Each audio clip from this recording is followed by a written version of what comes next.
안녕하십니까. 조선일보 경제부의 박사기자 방현철입니다. 이 시간은 받으면 많이 버는 방현철 박사의 머니머니입니다. 시장 전망, 투자 전략 전문가, 자산운용 전문가, 그리고 증권가의 고수들을 모십니다. 오늘은 라이프 자산운용의 이채원 의장님과 함께 이야기를 나눠보도록 하겠습니다.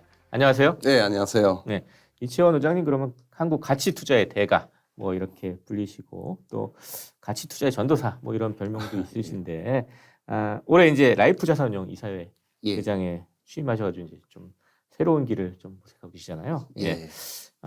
이 라이프 자산운용은 뭔지 잠깐 좀 소개를 해주시죠. 먼저 이제 용어가 그 LIFE잖아요. LIFE가 이제 그 롱텀 인베스트먼트 for everyone의 약자입니다. 아 그래요? 예, 그 모두를 위한 장기 투자라는 의미가 있고요. 뭐 여러 가지 다양한 의미가 있겠지만은 뭔가 좀 삶의 가치를 추구하는 운영을 하고 싶다라는 의미도 있고, 그리고 저희가 또 이제 ESG 행동주의 펀드를 하면서 주로 좀 성숙 기업에 투자를 하고, 그리고 저희가 기존에 좀 성장 금융 쪽에 투자하는 부분들이 있어요. 즉 AUM이 900억 정도는 이제 코스닥 벤처 펀드나 이런 쪽이 비중이 있기 때문에 그건 기업의 초기 단계잖아요. 그래서 기업의 라이프 사이클을 다 어우르는 그런 투자를 하는 의미도 있고, 또 하나 이제 마지막으로 저희 인생을 걸고 운용을 한다는 그런 의미도 있습니다. 의장님 인생을 걸고 지금 투자를 하시는 그런 회사가 그렇습니다. 되겠습니다. 자 이제 오늘은 이제 뭐 여러 가지 주제 중에 첫 번째 주제로 이제 금리 상승기에 가치 투자법 이걸 가지고 한번 얘기를 해보려고 해요. 왜냐하면 이제 2022년은 금리 상승의 해다. 뭐 이렇게 얘기가 되잖아요. 이미 저기 미국 연준에서 한 3번 정도 금리 인상이 있을 수 있다는 이런 신호를 주고 그래가지고 근데 금리 인상기 그러면 딱 떠오르는 게 바로 이제 가치주가 각광을 받는다 이런 얘기가 있는데 그럼 올해는 그 가치주의 해가 될까요? 올해라 그러는 걸 이제 2022년 말씀하신 거죠? 예, 그럴 것 같습니다.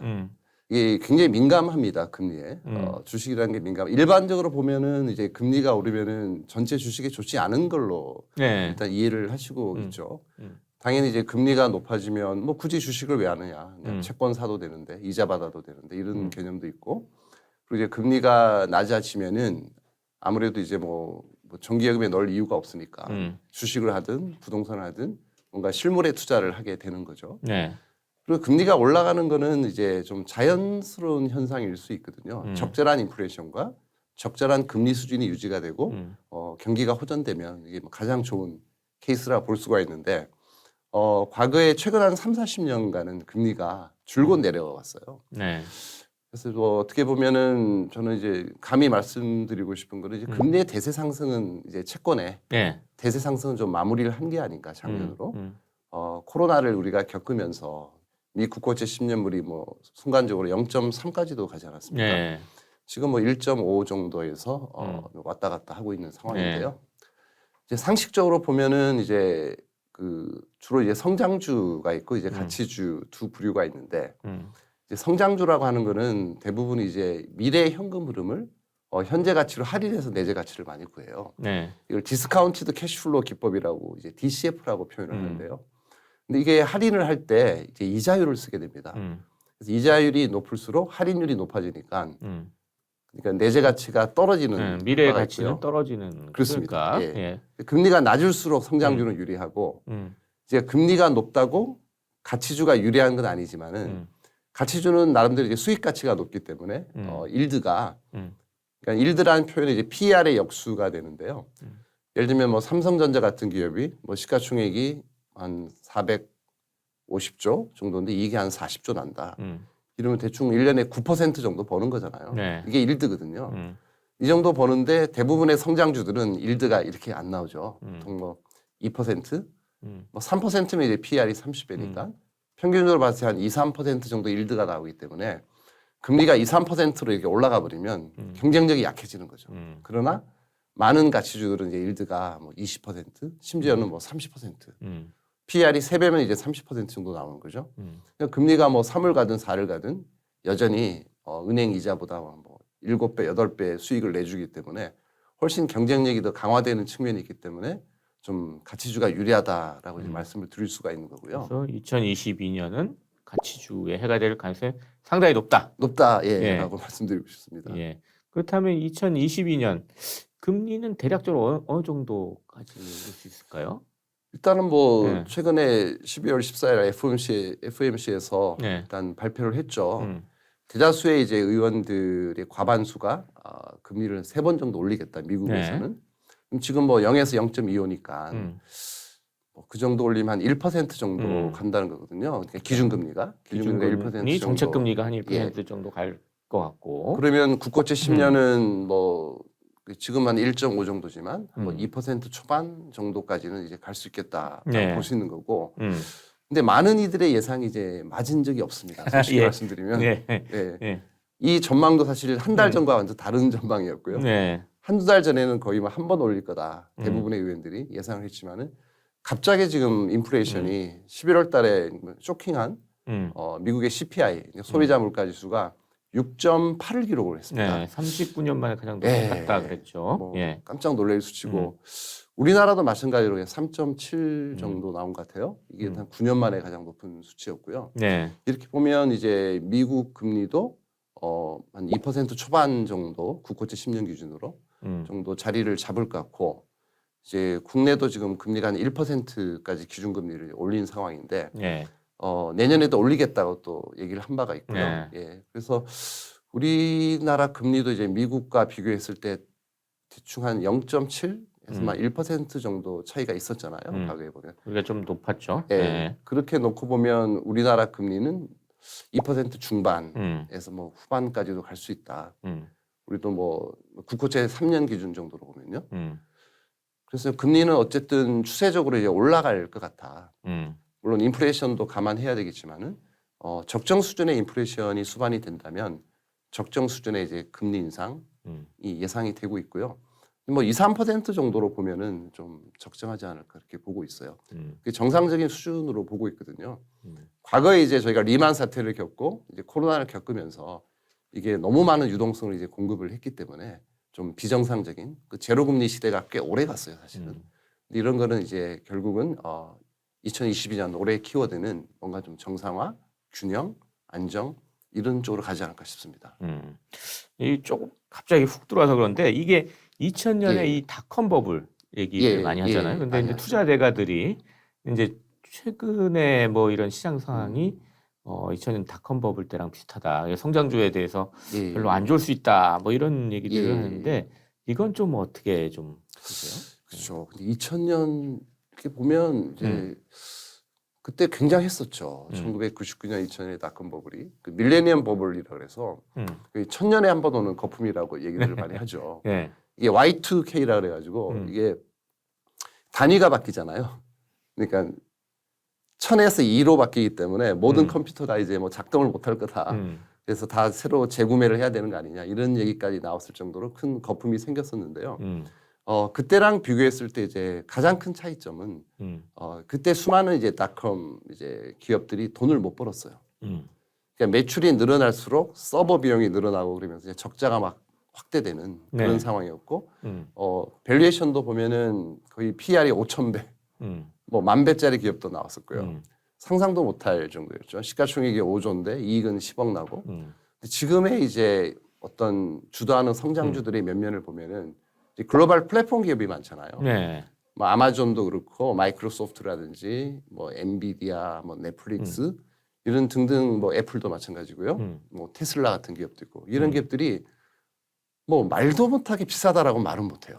사실은 어떻게 보면 PER로 봤을 때는 거의 뭐 30배, 40배 이 정도 수준. 네. 뭐 12개월 포워드로 보면 이제 떨어집니다. 이익이 계속 늘고 있기 때문에. 그래서 이걸 과연 그 정도 99년에 준하는 엄청난 거품이다라고 말하기는 어렵고. 근데 단지 이제 유사하다고 볼 수 있는 거는 지금 또 다른 이제 카테고리가 계속 나오고 있는 거죠. 예를 들면 뭐 NFT도 그렇고 블록체인 해가지고 뭐 코인 얘기 나오고 그래서 메타버스 이런 얘기 나오면서 이게 네. 확장되고 있거든요.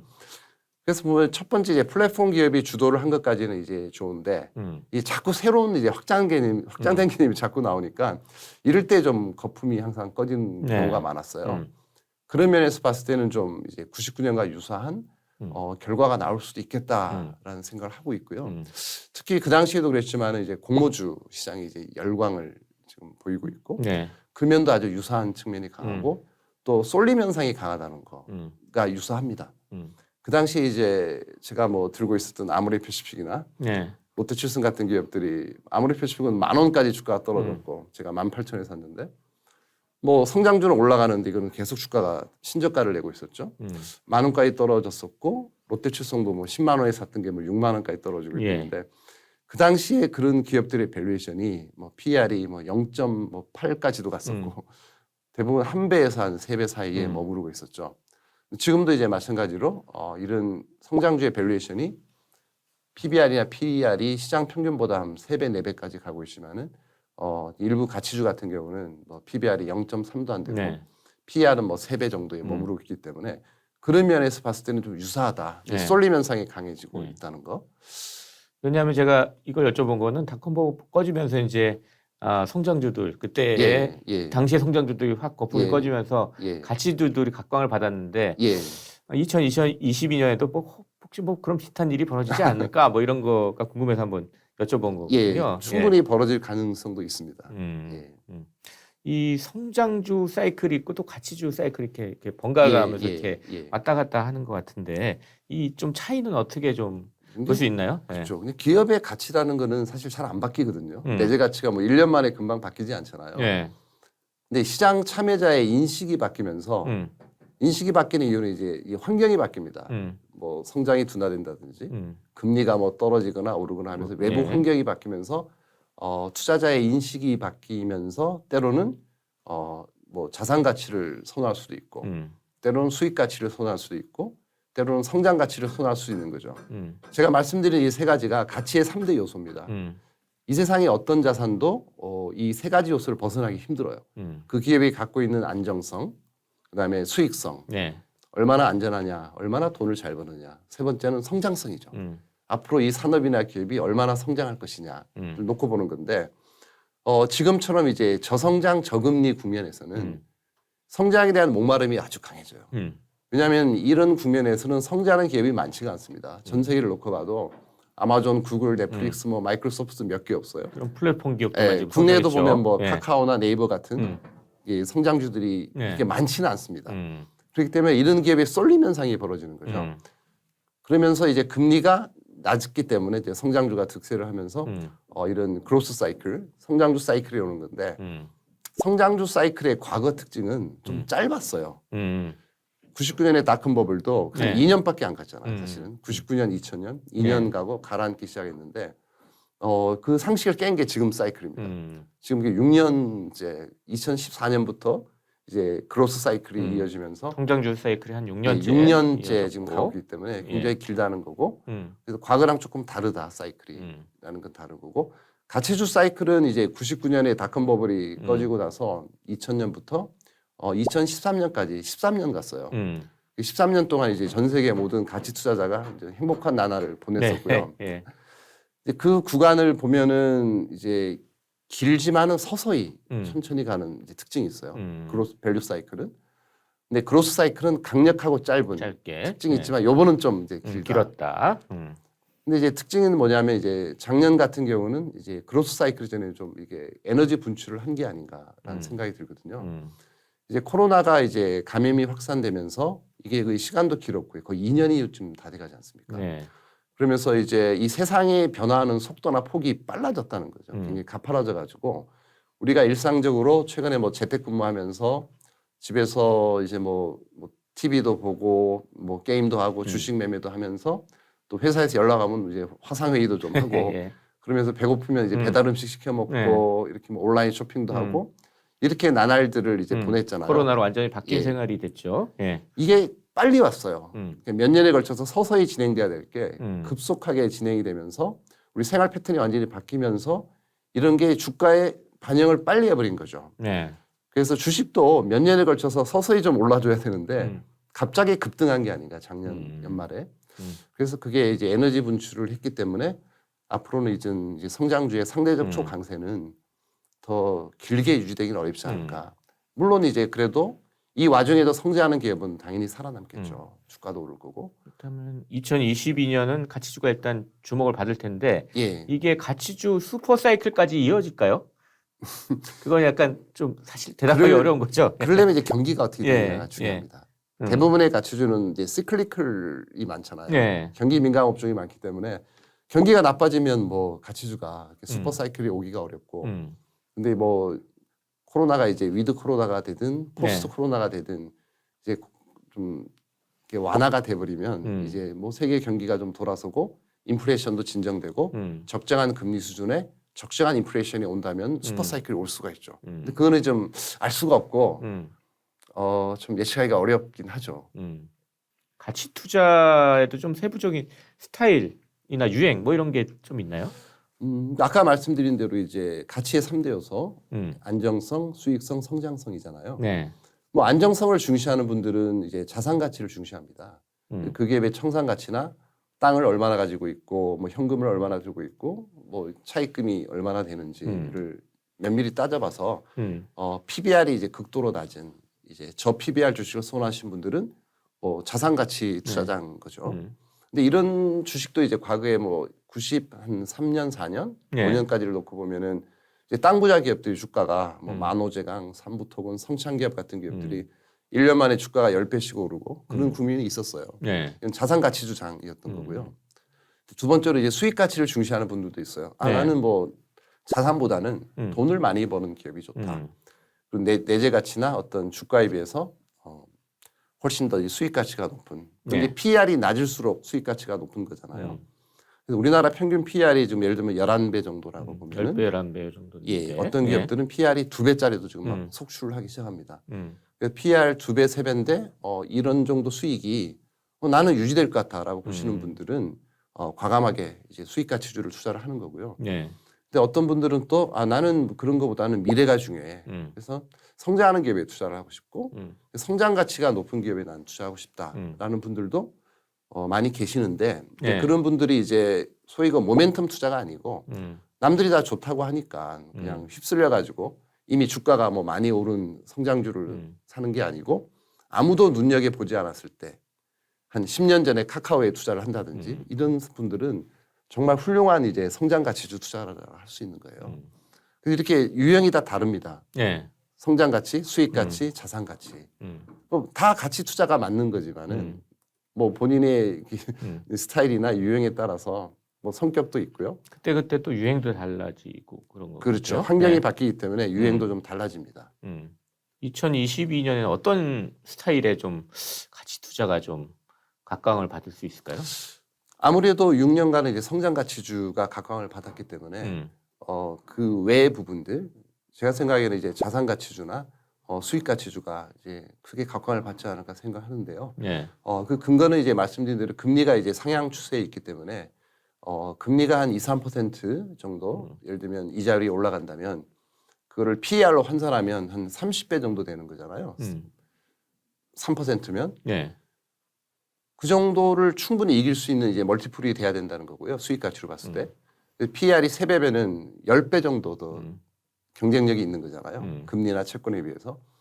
그런 면에서 봤을 때는 어느 정도 지금의 수익이 내년에도 유지될 수 있는 상황에 있는 기업 중에서 PER이 한 3배 정도 되는 수익 가치주가 좋고요. 그리고 지금 최근에 보면은 이제 자산 인플레이션이 벌어진 거잖아요. 전 세계 이제 부동산, 채권, 주식이 다 올랐는데 이제 뭐 이제는 뭐 올해부터는 아무래도 이제 실물 인플레이션으로 갈 가능성이 높다. 뭐 소재나 이런 쪽 가격이 올라갈 가능성이 높거든요. 그런 면에서 놓고 봤을 때는 좀 자산 가치가 높은 기업들 있잖아요. 사실은 땅값은 많이 올랐는데 땅을 많이 들고 있는 기업들의 주가는 안 올랐다는 거죠. 그런 것들이 이제 반영될 거기 때문에 저는 자산 가치주나 수익 가치주 이런 쪽이 좋을 거라고 생각합니다. 제가 얼마 전에 어디 외신을 보니까 이제 블랙독에서 얘기하는데 2022년은 종목을 찾는 해가 될 것이다. 왜냐하면 이제 뭐 다 같이 대세 상승이나 이런 건 없을 것이기 때문에 그럴 것이다. 그런데 가치 투자에 있어서도 좀 이런 종목 찾기 장세가 좀 펼쳐질 가능성이 높은 것 같은데 그렇습니다. 이런 경우에 초보 투자자들이 상당히 투자하기가 힘들잖아요. 이 초보 투자자들은 이럴 때 어떻게 하는 게 좋은지 좀 여쭤보고 싶습니다. 굉장히 어렵습니다. 근데 어쨌든 정말 공부를 많이 해야 되지 않을까요? 뭐 전설적인 펀드 매니저인 피터 린치도 얘기를 했지만은 뭐 공부를 하지 않고 주식 투자를 하는 것은 마치 포커 게임을 할 때 자기 패를 보지 않고 베팅하는 것과 똑같아. 이렇게까지 말씀을 하셨거든요. 그리고 이제 그분이 말씀하신 것 중에서 이제 눈여겨봐야 될 거는 일반 투자자도 전문 투자자를 이길 수 있다라는 네. 주장을 하셨어요. 그런 책에서 말씀하셨어요. 보면. 예. 근데 뭐 조건들이 있죠. 조건들이 있는 거는 반드시 여유 자금으로 해야 된다라는 말씀하셨고 작년에 사실은 제 지인들 중에서도 펀드 매니저를 하다가 개인 투자를 하신 분들이 꽤 많았습니다. 네. 예, 은퇴하신 분도 계시고 연배들이 좀 많으신 분들이 리스크 관리를 잘 하다 보니 이제 외부 자금을 안 쓴 거죠. 신용을 안 쓰고 네. 자기 자본만 가지고 투자를 했어요.